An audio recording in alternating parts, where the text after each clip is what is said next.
Administrative reforms విషయంలో చంద్రబాబు గారు number 1 ఎప్పుడు కూడా. పాలనా దక్షుడు అనేది అందుకే ఆయన తీసుకొచ్చినటువంటి ఏది అప్పుడు ప్రభుత్వ సేవల్ని మీ సేవ, ఈ సేవ లాంటి ఆయన తీసుకొచ్చినటువంటిది.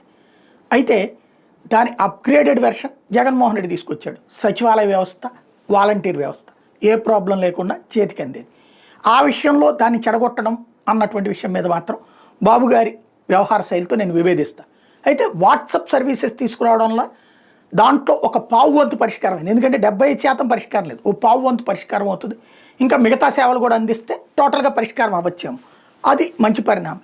అయితే అది టెక్నికల్గా యూజ్ చేసినందుకు ఆ విషయంలో అభినందించాలి చంద్రబాబు గారు.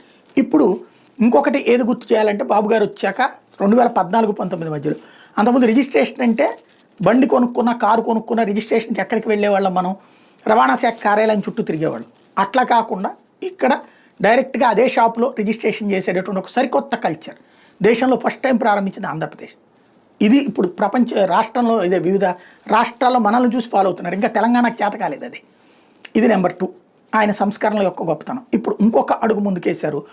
కొన్న వెంటనే ఆస్తి పన్ను కూడా మార్పు. సాధారణంగా మనం ఒక ఆస్తి ఒక ఆయన దగ్గర నుంచి కొనుక్కుంటే ఆ కొన్న తర్వాత ఆ కాగితం పట్టుకుపోయి మనం ఆ మున్సిపల్ కార్యాలయం చుట్టూ తిరిగి ఆ తర్వాత వాళ్ళ అప్లికేషన్స్ వాళ్ళకి ఇచ్చే లంచాలు పూర్తయ్యాక మనకి మన పేరునికి ట్రాన్స్ఫర్ అవుతుంది.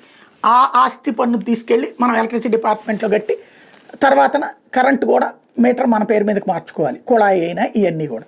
ఇప్పుడు ఇది ఆటోమేటిక్ మ్యూటేషన్ జరిగేటట్టు ఒక చక్కటి ఆలోచన చేశారు. ఈ విషయంలో అభినందించాలి.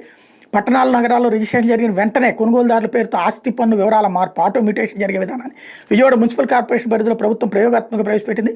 ఈ ప్రక్రియలో ఎదురయ్యే సాంకేతిక సమస్యలు, స్పందనను పరిగణలోకి తీసుకుని మార్పు చేర్పులతో మిగిలిన కార్పొరేషన్, మున్సిపాలిటీ పరిధిలో క్రమంగా విస్తరించాలని భావిస్తోంది.